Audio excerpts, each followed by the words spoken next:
Glória a Deus, aleluia, graça e paz, minhas irmãs e irmão. Vamos dar sequência no nosso estudo de hoje. Hoje, Romanos, texto base, Romanos capítulo 13. Capítulo 13 todos são 14 versículos, 14 versos. E é um texto, é um assunto, um tema, o apóstolo Paulo aborda um tema que muito diz respeito, claro, toda a palavra de Deus respeita a nós, povo de Deus. Mas aqui, Paulo aborda também o nosso senso de cidadania terrena. E é um assunto um pouquinho controverso. A primeira parte é um assunto assim que faz a gente pensar bastante. Então vamos lá. O verso-chave, Romanos capítulo 13, verso 1 e 2 é o nosso verso-chave para a provocação da nossa aula de hoje. E o apóstolo Paulo começa dizendo: todo homem esteja sujeito às autoridades superiores, porque não há autoridade que não proceda de Deus, e as autoridades que existem foram por ele instituídas, de modo que aquele que se opõe à autoridade resiste à ordenação de Deus, e os que resistem trarão sobre si mesmos condenação.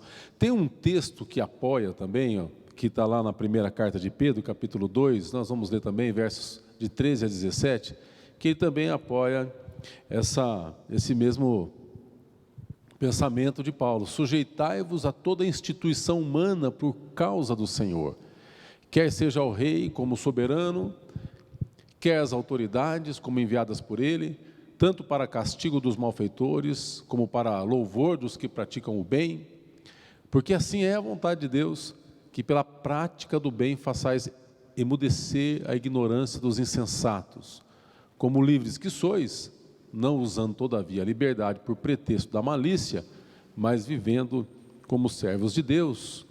Tratai todos com honra, amai os irmãos, temei a Deus, honrai o Rei. Pai querido, nós nos colocamos diante de Ti, diante desse estudo da Tua Palavra, e pedimos que o Senhor nos dê o discernimento que precisamos, e a palavra que precisa ficar em repouso no nosso coração. Nós Te louvamos em nome de Jesus. Amém. O alvo da nossa lição é a gente reconhecer que o Evangelho é um instrumento poderoso de transformação, não apenas de pessoas. O Evangelho também transforma cultura, transforma governos, transforma leis, transforma a sociedade. Isso é o que a gente percebe ao longo da evolução da sociedade como um todo. O cristianismo, os ensinamentos de Jesus, vamos dizer assim, não vou nem usar a palavra cristianismo, mas os ensinamentos de Jesus impactaram a sociedade como um todo, as leis. Então a gente percebe isso, né?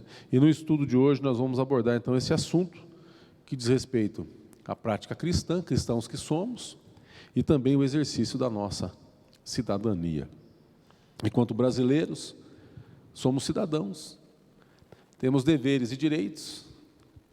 No entanto, a Bíblia, ela nos ensina que, enquanto cristãos desse mundo, não somos embaixadores.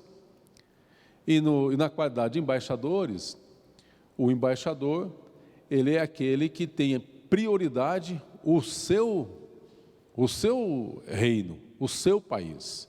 Nós estamos aqui, vivemos aqui, temos uma missão aqui. O embaixador vem de determinado país, vive uma vida toda, muitas vezes, no país, mas a missão dele está voltada de onde ele é.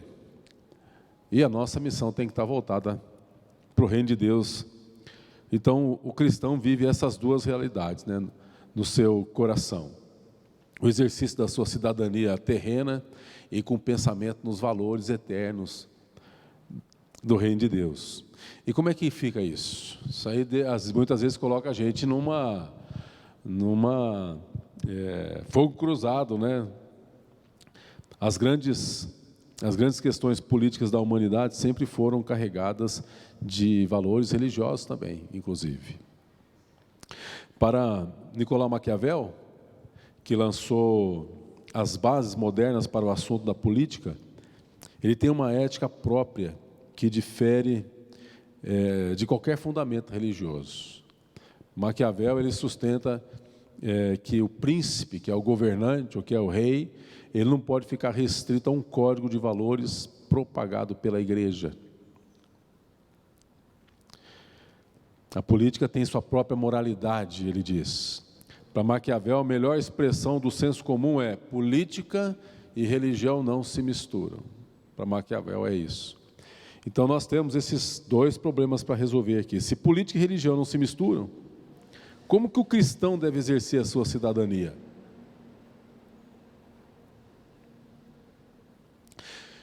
Quando a gente pensa na sinagoga não era um local apenas onde se discutia religião. Sinagoga era um lugar onde se aprendia as leis de Deus, porque não tinha o templo em todo lugar, então tinha sinagogas espalhadas por toda Israel, e fora de Israel também tinha sinagogas espalhadas. Mas lá não se tratava apenas assuntos relacionados à espiritualidade, não, espiritual. Lá se tratava assuntos relacionados ao dia a dia do povo, sofrimento, respostas que eles estavam buscando. Então, como interpretar esse mandamento de Deus que diz que todo homem deve estar sujeito às autoridades? E é isso que a gente vai tentar caminhar um pouquinho nesse assunto meio polêmico, né? Controverso às vezes.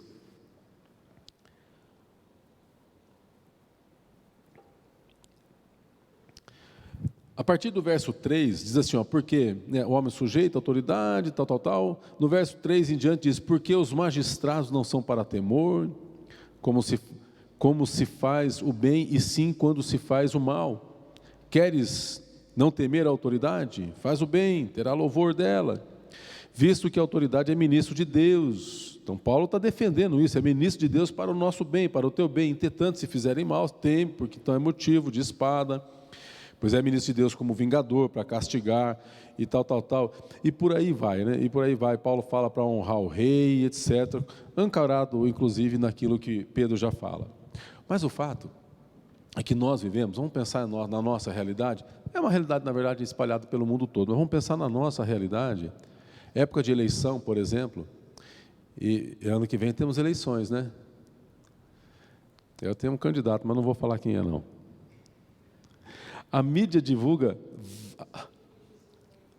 É eleição para prefeito, não é? É para prefeito. É prefeito e vereador, no ano que vem. Mas em época de eleição, a gente vê aí, independente dos partidos, muitos casos de corrupção sendo levantados à tona, usando como meio para tentar as pessoas se reelegerem. Na sociedade, muitas vezes o voto nem vale tanto, né? Houve uma época, falaram tanto das urnas eletrônicas, né? Tem gente que questiona as urnas, tem gente que acha que não questiona, mas as urnas eletrônicas vieram porque quando o voto era computado, tinha muita... Então, gente, é complicado.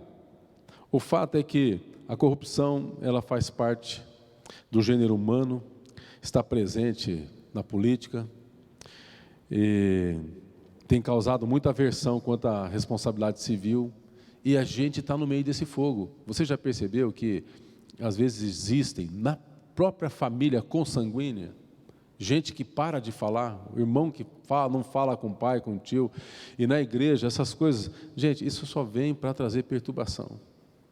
Conversando com o bispo João Carlos sobre esse assunto, ele falou que, e é o certo, a gente não deve se pronunciar do púlpito nem por esse partido, nem por aquele, nem por aquele, nem por aquele. a ética cristã diz que é assim, assim, assim. Porque se a gente toma partido, divide a igreja, a eleição passa, a gente fica machucado. E nós precisamos conservar esse senso de irmandade. E temos o direito de pensar diferente. De pensar diferente, né? Por isso é importante nós entendermos aqui esses pontos que o apóstolo Paulo, alguns pontos que ele apresenta aqui sobre esse assunto. Ele diz que o governo é instituído por Deus, as autoridades instituídas por Deus, e que todos devem sujeitar-se às autoridades governamentais. E logo em seguida ele dá algumas razões, né? Essa autoridade provém de Deus. Verso 1, não há autoridade que não venha de Deus. As autoridades foram por ele instituídas. Agora, quando a gente pensa que foi por Deus instituída, a gente pensa no princípio da autoridade, né? No princípio, é um princípio de governo, principados, potestades. Isso tem, já no reino espiritual a gente percebe isso, né? E consequentemente, aí Paulo vai dizer que aquele que se rebela contra a autoridade, ele está se colocando contra Deus que instituiu. E isso é sério para a gente. Mas a Bíblia de aplicação pessoal, nesse texto, nessa porção aqui, ela lança uma pergunta. Existem ocasiões que podemos desobedecer o governo?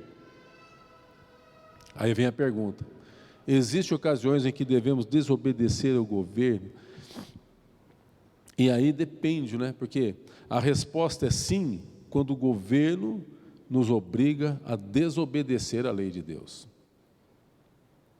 Quando os apóstolos foram maltratados lá e disseram, nós estamos proibindo, vocês não vão falar mais sobre isso.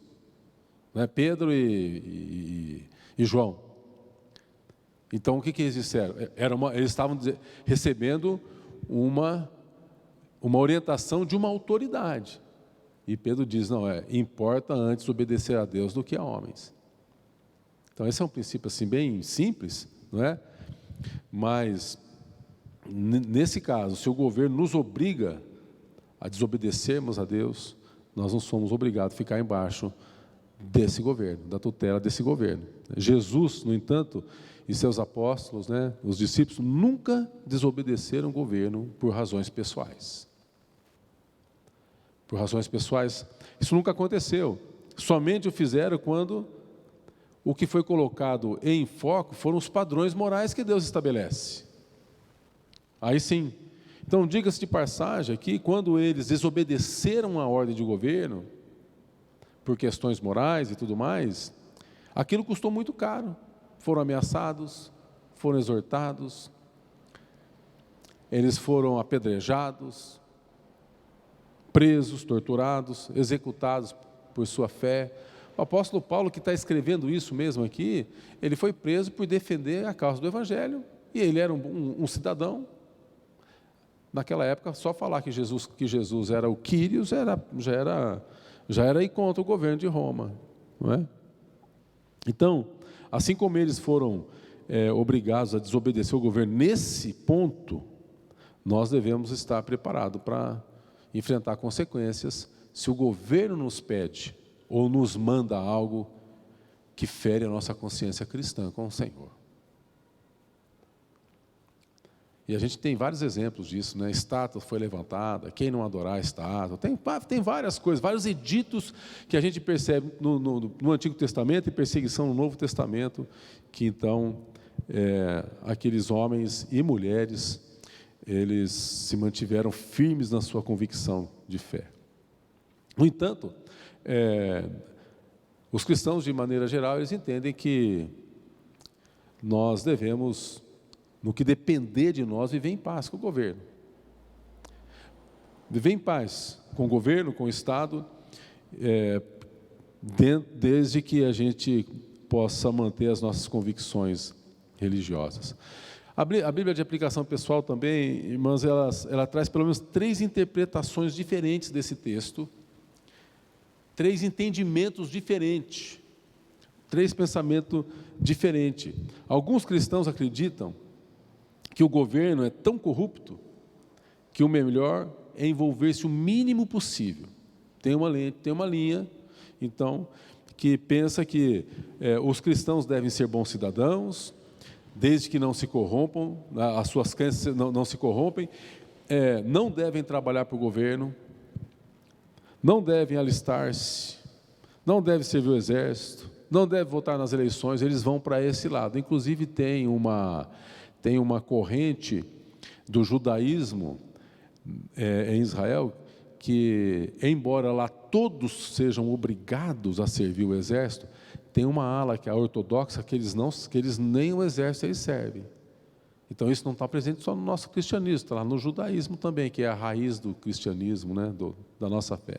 Então alguns pensam que não pode servir, não pode servir o governo, não pode fazer nada. Então você não pode fazer nada. Alguns creem nisso. Uma outra linha, outros acreditam que Deus concedeu ao Estado autoridade em certas áreas e a igreja em outras. O Estado é responsável, a autoridade de Deus é responsável por algumas áreas e a igreja em outras. Os cristãos, eles devem ser leais ao Estado e à igreja. Trabalhar no meio eclesiástico ou secular, entretanto, não deve confundir os dois. Sob esse ponto de vista, a igreja e o Estado estão ligados a 2 esferas de atuação totalmente diferentes, que têm o seu mesmo Criador, que é o Senhor quem estabelece, né? Uma no mundo espiritual e outra no mundo físico. Desse modo, eles complementam-se, mas não trabalham em conjunto, não operam em conjunto. A gente sabe que isso já aconteceu uma vez, na Idade Média já houve, né? Estado e igreja se fundiram uma época na Idade Média, isso não deu muito certo também. E tem ainda uma terceira corrente, ainda há os que acreditam que os cristãos têm responsabilidade de tornar o Estado o melhor possível. Acredita que podem fazer isso elegendo homens, sendo cristãos ou não, os mais sérios, homens com princípios elevados para ocuparem cargos de relevância na sociedade. Acreditam que também podem tornar o Estado moralmente melhor, colocando a sua influência cristã no meio da sociedade, através do seu exemplo, através do seu testemunho.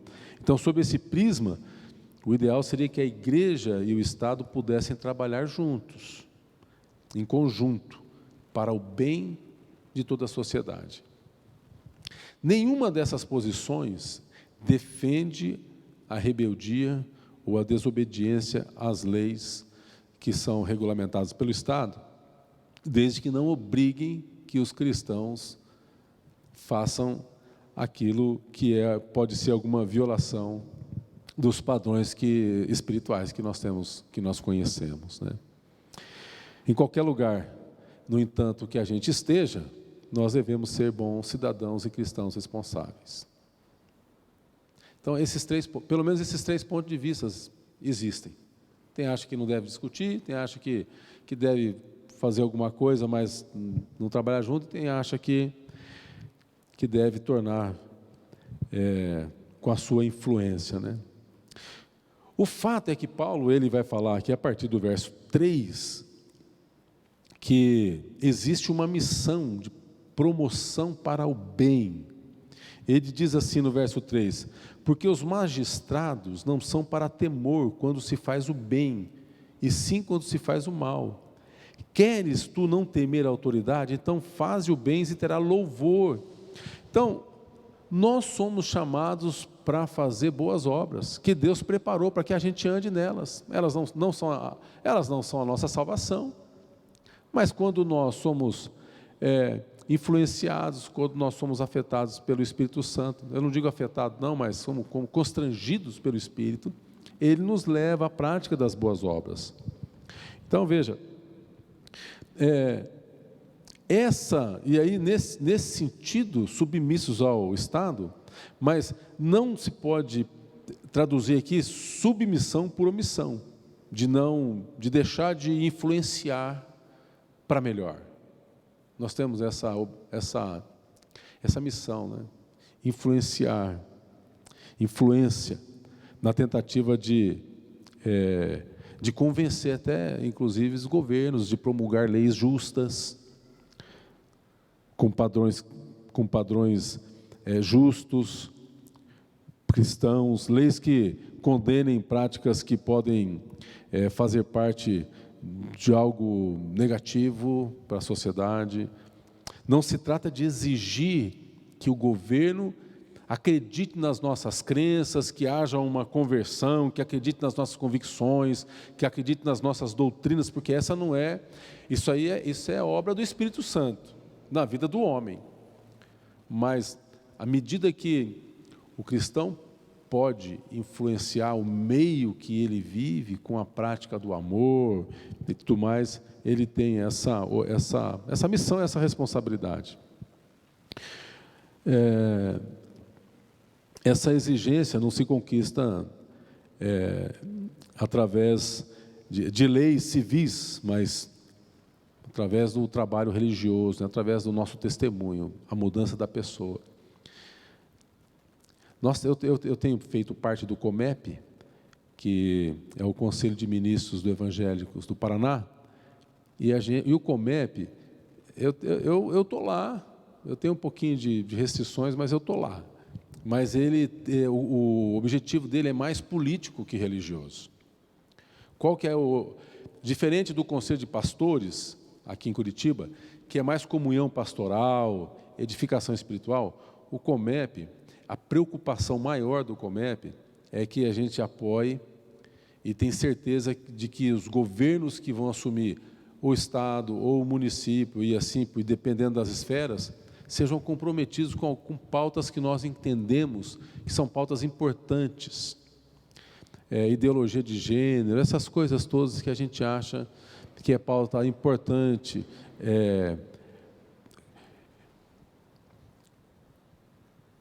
questão de aborto, e por aí vai, né? Questão de banheiro público, linguagem neutra, essas coisas que são pautas nossas que nós entendemos. O COMEP, no seu exercício do ministério, os pastores ali, essa é uma preocupação maior do COMEP, sabe? E, pelo menos, tentaram em Curitiba fazer banheiro para todo mundo entrar dentro. Então, o COMEP foi lá, com a sua prática, conversou, e é um projeto que passou assim, quase que despercebido, mas foi vetado. E foi nos dito, enquanto nós estivermos vamos usar essa palavra aqui, né, na liderança do município, nossa cidade não vai ter banheiro para entrar quem quiser, não. Vai ter banheiro que é para moço, banheiro que é para menina e tudo mais. Então, ele está mais preocupado com essa. Então, nesse sentido, né, que a gente, no que depender da nossa prática cristã, nós devemos e podemos, através da nossa consciência cristã, influenciar para melhor, né, o nosso governo.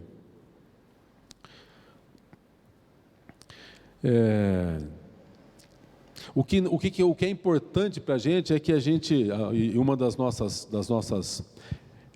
lutas é que o governo não crie nenhuma lei que exija ou que proíba a nossa liberdade cristã de expressão. Você sabe que, a princípio, principalmente igrejas da Assembleias de Deus, hoje tem bastante já igrejas que são envolvidas no meio político, mas a maior preocupação deles, a princípio, quando entraram, foram garantir os direitos da igreja, para que no governo não fosse promulgada alguma lei que diminuísse a ação missionária da igreja, que a igreja não ficasse proibida de fazer algumas coisas. A maior preocupação é essa. Então, aquelas pessoas que estavam ligadas à igreja, que tinham apoio da igreja, algumas igrejas que fazem apoio aberto, né? Nós não fazemos isso, inclusive, eles contratam assessores para ficar só observando, porque existem leis lá, que tem uma lei tratando um determinado assunto, e no meio daquela lei, eles colocam uma notinha lá, que aquela nota é uma nota que vem prejudicar. Então, tem gente que é contratado só para observar se tem alguma coisa, para que depois eles possam fazer alguma nota de retirada e tal, e destaque. Então, essa é a preocupação também do Comep, né? Muito bem. Nós temos o nosso direito de liberdade garantido pela Constituição Civil, artigo 50, inciso 6. Inviolável a liberdade de consciência e de crença, sendo assegurado o livre exercício dos cultos religiosos, garantia na forma da lei, a proteção aos locais de culto e suas liturgias. Essa é uma pauta que a gente sempre defende, né? E é disso que Paulo está tratando aqui, porque quem resiste à autoridade, resiste à ordenação de Deus e traz condenação para si. Então, veja, a pergunta nesse primeiro ponto aqui para a gente é: será que temos tentado influenciar, na medida que podemos, na medida que temos a oportunidade, o governo civil do nosso município, do nosso estado, do nosso país? Temos oferecido nossa colaboração na execução dessas políticas para a nossa nação, públicas, coisas que podem ajudar o próximo. Mas eu não sou político, não sou nada. Sim, mas não é. Mas nós, em algum momento, somos professores, somos advogados, e por aí a gente pode, de alguma forma, fazer a nossa parte, né? Então, essa primeira parte mais... Alguma pergunta aqui? Porque essa é uma parte mais, assim, confusa e meio controversa. No exercício da cidadania e da prática cristã, uma outra coisa que nós precisamos levar em consideração aqui é o amor ao próximo. Independente de qualquer situação, nós somos chamados para amar o próximo, seja quem for, independente de quem for, seja quem for.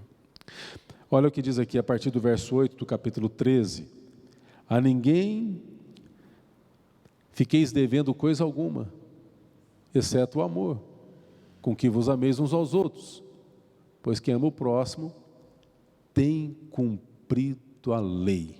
Quem ama o próximo tem cumprido a lei. Pois isto: não adulterarás, não matarás, não furtarás, parará.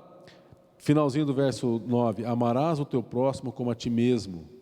O amor não pratica o mal contra o próximo, de sorte que o cumprimento da lei é o amor.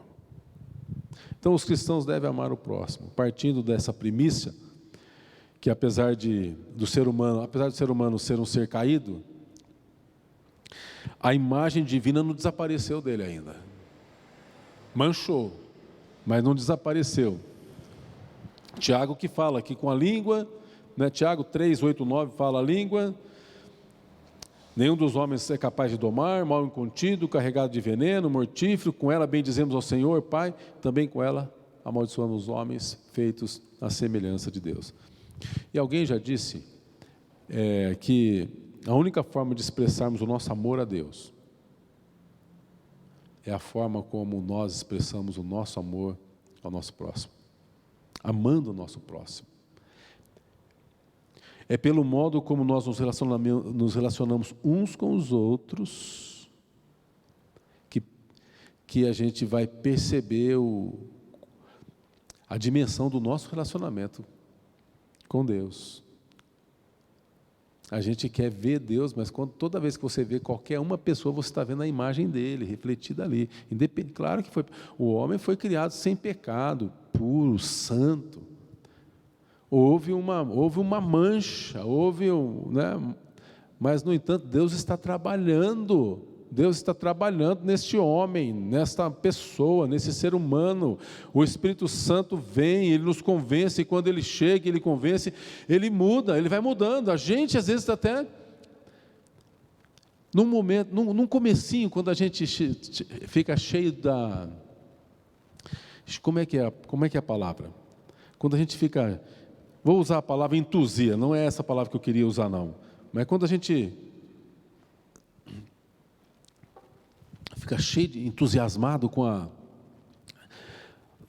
o amor de Deus, com o perdão dos pecados, parece que dá aquela conversão radical.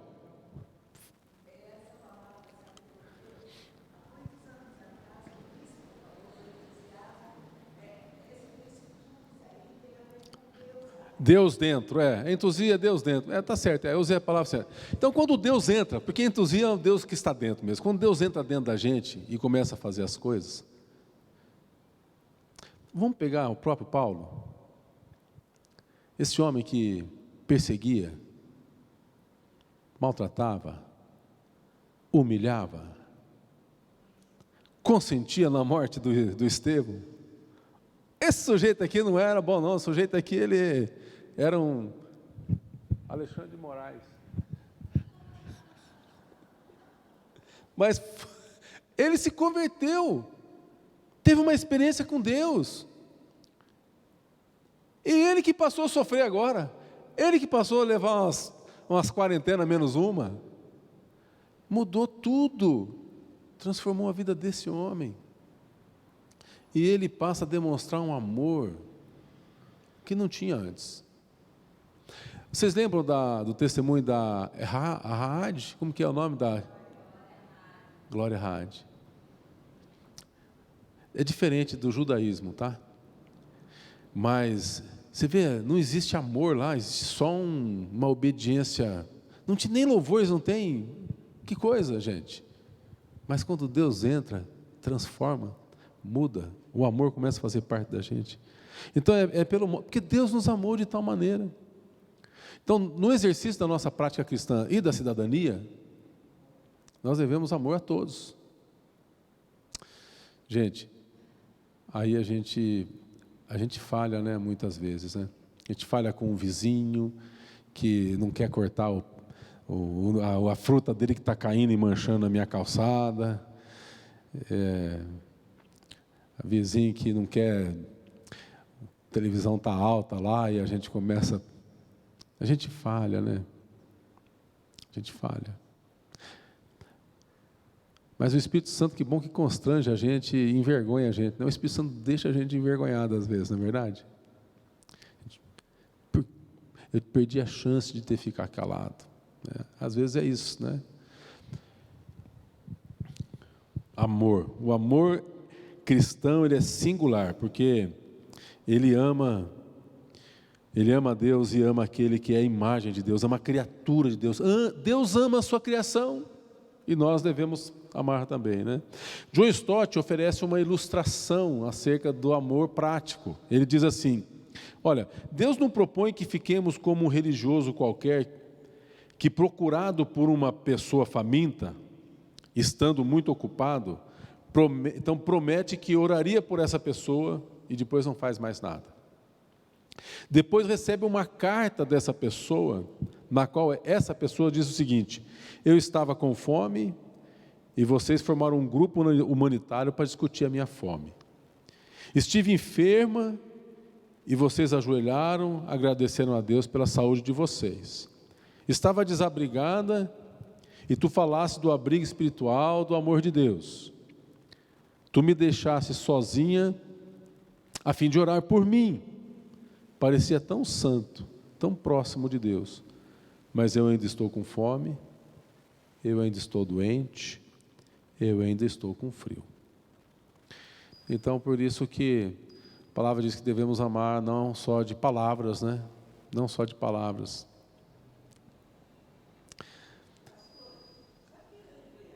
Sim, Mara. Do Gandhi. Já citei algumas vezes, não sei se foi o pastor.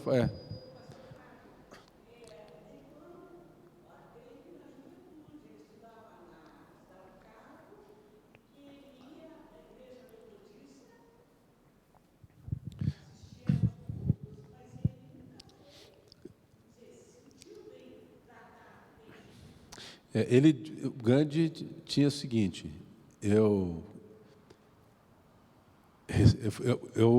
me dou muito bem com o seu Cristo, o meu problema são com os cristãos. Gandhi era assim. Discriminação. E no tempo dele, então, naquele tempo, pior do que hoje. E ele era um homem à frente do seu tempo, O fato é que Jesus sempre cuidou do ser humano, sempre amou o ser humano como um ser completo. Jesus providenciou vinho para uma festa de casamento, para que aquilo não fosse um desastre.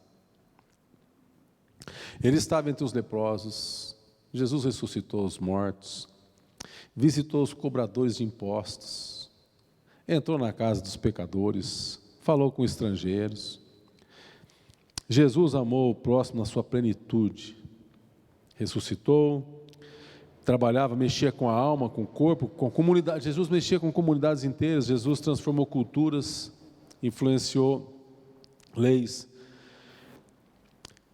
E Paulo, ele ensina que o Evangelho, ele é transformador, não apenas de pessoas, mas também de governo, leis e culturas. E o amor ao próximo coloca a ética, a honestidade, o altruísmo nas relações humanas. Essas virtudes são capazes de gerar e promover a paz, Então, a pergunta porque fora disso nós temos a corrupção, o ódio, o egoísmo, que bloqueia o desenvolvimento, não apenas nosso, mas também de uma nação toda, E o amor recíproco, ele precisa ser praticado por nós, A pergunta é: o que nós temos feito para transformar a realidade social das pessoas que convivem com a gente? Nós não conseguimos mexer, não vamos transformar a vida de todo mundo, mas nós podemos fazer a diferença na vida de pelo menos uma pessoa. Conhece a história da estrela do mar, O menino pega a estrela e devolve para o mar. Conhece a história? O menino vai lá, cheio de estrela do mar na praia, ele pega uma estrela e devolve para o mar. E uma pessoa vem e escuta: o que você está fazendo? Estou salvando essa estrela. Mas escuta, você está vendo que você joga uma e o mar devolve 10? Ele vai lá, pega uma estrela e devolve. Eu fiz a diferença nessa. Então, a gente pode fazer a diferença, Amando, respeitando, falando abertamente com graça e amor. Muitas vezes eu fiz isso muito, sabe? Às vezes faço ainda.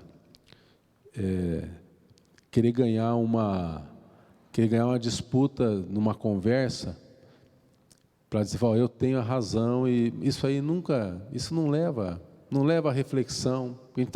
Quando a gente começa a disputar um assunto num ponto de vista, eu vou defender meu ponto de vista da fé, o Deus que eu creio, e o outro que pensa em valores diferentes. Se a gente entrar numa discussão, eu já fiz isso muitas vezes, isso não leva a nada, não leva, só desgaste. Mas eu confesso que eu já fiz isso muitas vezes.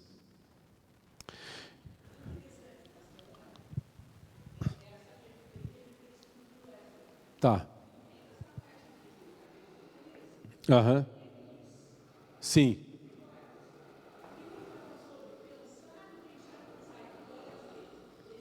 É a frase dele, Pensar e deixar pensar.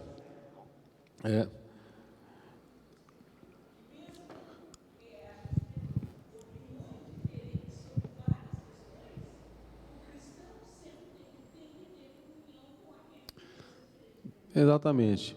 Pensa diferente. Se o teu coração é como o meu, dá minha mão. E por último, o cristão, no exercício da cidadania também, ele precisa considerar que deve estar sempre preparado na expectativa da volta de Jesus. Olha o que Paulo diz a partir do verso 11 aqui, do capítulo 13. Digo isso a vós outros, que conheceis o tempo, e já é hora de vos despertardes do sono, porque a nossa salvação está agora mais perto do que quando no princípio cremos. Vai alta a noite, vem chegando o dia. Deixemos, pois, as obras das trevas e revistamo-nos das armas da luz. Andemos dignamente, como em pleno dia, não em orgias e bebedices, não em impundícias e dissoluções, não em contendas e ciúmes, mas revestivos do Senhor Jesus, Cristo, e nada disponhais para a carne no tocante às suas concupiscências. Então, nos últimos versos aqui, o apóstolo Paulo, ele conclama os cristãos a despertarem do sono, porque a salvação agora é mais próxima.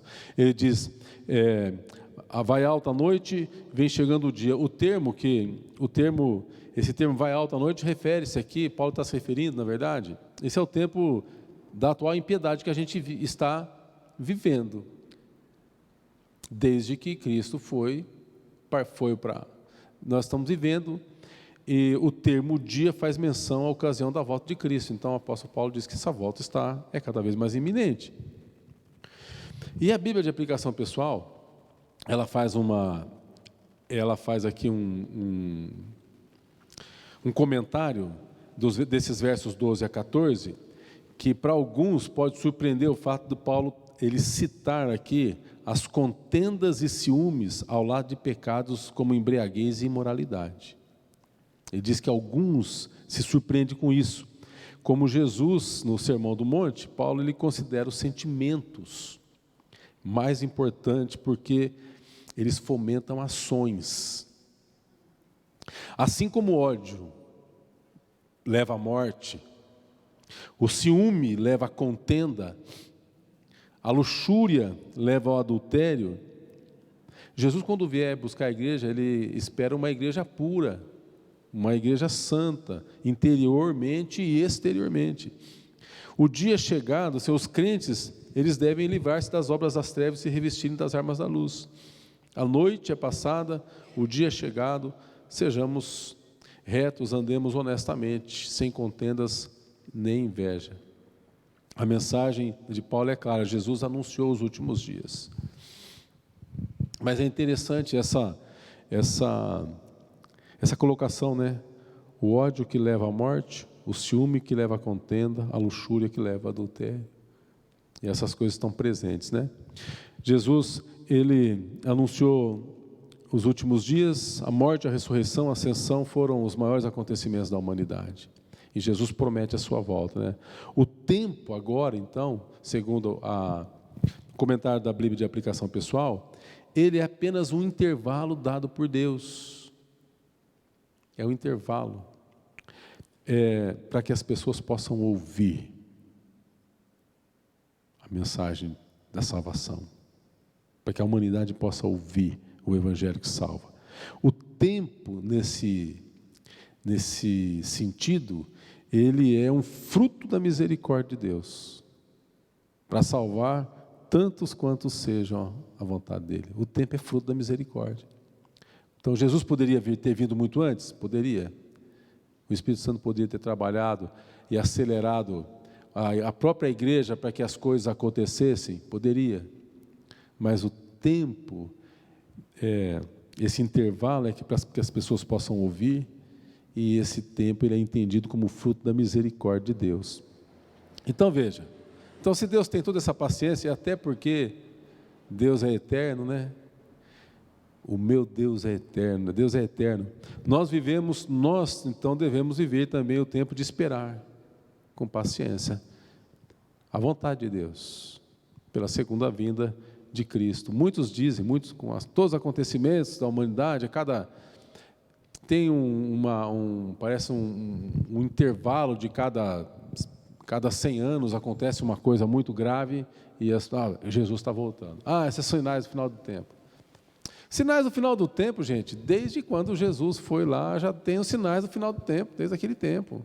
Então nós estamos vivendo esse intervalo da misericórdia, da graça. E você sabe, a igreja só tem crescido. A igreja só tem crescido. Ainda tem bastante coisa para a igreja trabalhar ainda. Então, Paulo fala, é tempo de vocês se despertarem, né, do sono. Nossa esperança é escatológica, né, está em nos revestirmos do Senhor. Como cristãos, devemos pensar da mesma forma que Paulo. Na primeira carta aos Tessalonicenses, capítulo 1, verso 9 e 10, Paulo diz assim: pois eles mesmos, no tocante a nós, proclamam que repercussão teve o nosso ingresso no vosso meio, repercussão, e como deixando os ídolos vos convertestes a Deus para servirdes o Deus verdadeiro e para guardardes dos céus o seu Filho, a quem ele ressuscitou dentre os mortos, Jesus, quem nos livra da ira vindoura. Então a combinação aqui, servir e guardar, tem levado cristãos, cidadãos a ocuparem-se intensamente na obra do Senhor Jesus aqui na terra, guardando firmemente a vinda do Senhor. Assim, a certeza da vinda de Cristo nos liberta da presunção de que nós, enquanto homens, podemos fazer alguma coisa para melhorar o mundo. É Deus quem faz. O serviço a Deus nos afasta desse pessimismo. Somente um cidadão com a mente cristã é capaz de contribuir corajosamente para influenciar o mundo. E isso é uma obrigação da igreja, né? Então, concluindo, apoiando aqui nos escritos de John Stott, Mentalidade Cristã, a editora ABU, nós concluímos o seguinte: o cristão, ele diferentemente do não cristão, ele é sal e luz da terra. Ensinado lá por Jesus em Mateus 5. Assim a autoridade do mundo que jaz no escuro precisa da luz, a sociedade precisa do sal, para que não apodreça. E a sociedade só não está pior por causa da igreja. Por causa da igreja. Porque senão já tinha descambado, né? Em segundo lugar, os cristãos precisam influenciar a sociedade com a sua ética, com o seu testemunho, com o seu amor, com a sua graça. Afastar-se do mundo como se não houvesse solução para nada é um ato de covardia. É o que fazia lá, por exemplo, os essênios viviam afastados, vivendo uma vida pura, mas não influenciava ninguém. É o sal guardado dentro do saleiro. Então nós não podemos viver esse tipo de cristianismo, que é vivido só dentro da igreja, e só dentro da nossa casa, e só dentro daqueles que pensam como a gente. As pessoas precisam ver a luz, precisam sentir o sal. Comidinha sem sal é ruim, né? Mas quando a gente acerta no sal, não pode ter sal demais também, senão dá muita sede. Mas quando a gente acerta no sal... Olha, gente, uma vez eu já fui comer na casa de gente que faz aquele arroz, sabe aquele arroz japonês? Não tem sal, não tem óleo, não tem nada. É muito sonso aquilo. A gente pode errar muita coisa no arroz, mas não pode errar no sal, senão fica ruim de comer. Em terceiro lugar, o sal não pode ficar guardado no saleiro, né? A gente tem que salgar o mundo aí. Em terceiro lugar, os cristãos devem manter as suas características distintivas, né? Não podemos nos render ao deslumbre fácil dos bens comuns, a última moda, o último computador, o último celular. A gente é meio... existe uma propaganda muito forte em cima da gente com relação a essas coisas, mas nós devemos nos socializar e não abrir mão das nossas convicções, dos nossos valores. Então essa é a forma como nós podemos influenciar e exercer a nossa cidadania, entendendo acima de tudo isso aí que a gente falou. É claro, gente, somos brasileiros, uns são espanhóis, né? Nós somos brasileiros, cada um tem a sua cidadania terrena, mas todos nós somos embaixadores mesmo do reino de Deus. E nós temos essa convicção no coração da gente. Nós temos, o Espírito Santo testemunha de que conosco, de que pesa sobre nós essa obrigação de compartilhar o amor de Deus, a graça de Cristo, a salvação que há no Senhor. Há esperança, sim, há esperança. O nome dessa esperança é Jesus. E para muitos, o único parágrafo, versículo que as pessoas vão ler vai ser a nossa vida, a nossa ação, a nossa reação, a misericórdia que Deus trabalha no nosso coração, a compreensão. Que Deus nos ajude, nos abençoe, nos dê discernimento para que a gente viva a vida cristã, a nossa cidadania sempre pensando em melhorar o lugar em que estamos, nunca deixando de abrir mão dos valores que o Senhor tem revelado a nós. Vamos orar, Senhor. Obrigado, Pai, por Tua graça, por esse estudo. E pedimos, Pai, que pelo Teu Santo Espírito, o Senhor quem nos disse que não precisaríamos nos preocupar com o que dizer, o Espírito Santo fala em nós, o Espírito Santo testemunha com o nosso espírito de que somos filhos de Deus, e ajuda-nos, ó Deus.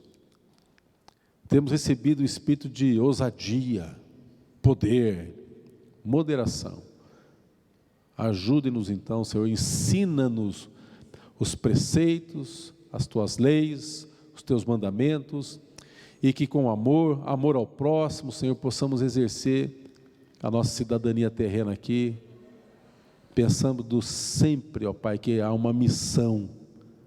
Somos sal e luz, onde quer que o Senhor nos coloque. Abençoe a Tua igreja, abençoe o Teu povo, em nome de Jesus. Amém.